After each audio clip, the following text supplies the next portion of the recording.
الكشري المصري هو من أكتر الأكلات اللي الحالات بيستغربوا لمّا باكتبها لهم في نظام الدايت، بيستغربوا إن إحنا ممكن ناكل كشري في الدايت. الحقيقة إن أنا دايمًا بافضّل إن إحنا ندخّل مرّة لمرّتين في الأسبوع وجبات تكون بروتين نباتي عشان نريّح الكلى، والبروتين النباتي مش معناه إن إحنا بس هناكل كشري، إحنا ممكن نعمل بنفس المكونات دي طبق سلطة ونحط معاه العدس أو الفاصوليا أو أي نوع من البقوليات. يالّا بينا بقى نحضّر الكشري المصري الخطير جدًا على طريقة ماما. أهم خطوة إن أنا باحب أنقع العدس البني من 3 ل4 ساعات في مَيّة دافية، وبعد كده هنجيب معلقة من الزيت وهنحط معاها بصلة لغاية ما تدبل، وبعدين هنحط لها كمان الشعرية هنصفّرها، وبعدين هننزل عليها بالرز، وبعدين هنصفّي العدس البني وننزّله عليها، وهنزوّده مَيّة كإننا بالضبط بنسوي رز عادي جدًا، وهنسيبه لحد ما يستوي.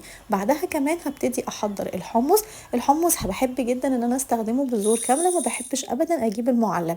أنا باجيب الحمص بانقعه كمان في مَيّة دافية، وبعدين باسيبه من 3 ل4